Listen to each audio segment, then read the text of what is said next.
اور ان کو نوح کا قصہ پڑھ کر سنا دو جب انہوں نے اپنی قوم سے کہا کہ اے قوم، اگر تم کو میرا اپنے درمیان رہنا اور اللہ کی آیتوں سے نصیحت کرنا ناگوار ہو تو میں تو اللہ پر بھروسہ رکھتا ہوں، تم اپنے شریکوں کے ساتھ مل کر ایک کام جو میرے بارے میں کرنا چاہو مقرر کر لو، اور وہ تمہاری تمام جماعت کو معلوم ہو جائے اور کسی سے پوشیدہ نہ رہے، پھر وہ کام میرے خلاف کر گزرو اور مجھے مہلت نہ دو۔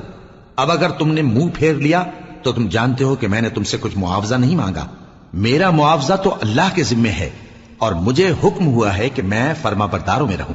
پھر ان لوگوں نے ان کی تکذیب کی تو ہم نے ان کو اور جو لوگ ان کے ساتھ کشتی میں سوار تھے سب کو طوفان سے بچا لیا اور انہیں زمین میں خلیفہ بنا دیا، اور جن لوگوں نے ہماری آیتوں کو جھٹلایا ان کو غرق کر دیا۔ تو دیکھ لو کہ جو لوگ ڈرائے گئے تھے ان کا کیسا انجام ہوا۔ پھر نوح کے بعد ہم نے اور پیغمبر اپنی اپنی قوم کی طرف بھیجے تو وہ ان کے پاس کھلی نشانیاں لے کر آئے، مگر وہ لوگ ایسے نہ تھے کہ جس چیز کو پہلے جھٹلا چکے تھے اس پر ایمان لے آتے۔ اسی طرح ہم زیادتی کرنے والوں کے دلوں پر مہر لگا دیتے ہیں۔ پھر ان کے بعد ہم نے موسیٰ اور ہارون کو اپنی نشانیاں دے کر فرعون اور اس کے سرداروں کے پاس بھیجا، تو انہوں نے تکبر کیا اور وہ گناہگار لوگ تھے۔ تو جب ان کے پاس ہمارے ہاں سے حق آیا تو کہنے لگے کہ یہ تو کھلا جادو ہے۔ موسیٰ نے کہا، کیا تم حق کے بارے میں جب وہ تمہارے پاس آیا یہ کہتے ہو کہ یہ جادو ہے؟ حالانکہ جادوگر فلاح نہیں پانی کے۔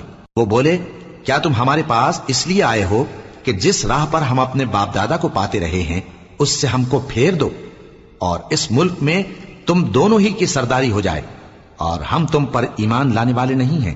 اور فرعون نے حکم دیا کہ سب کامل فن جادوگروں کو ہمارے پاس لے آؤ۔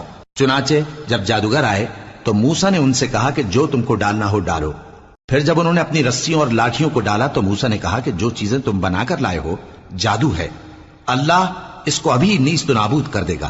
اللہ شریروں کے کام سنوارا نہیں کرتا، اور اللہ اپنے حکم سے سچ کو سچ ہی کر دے گا اگرچہ گناہگار برا ہی مانے۔ تو موسیٰ پر کوئی ایمان نہ لایا مگر اس کی قوم میں سے چند لڑکے، اور وہ بھی فرعون اور اس کے اہل دربار سے ڈرتے ڈرتے کہ کہیں وہ ان کو آفت میں نہ پھنسا دے۔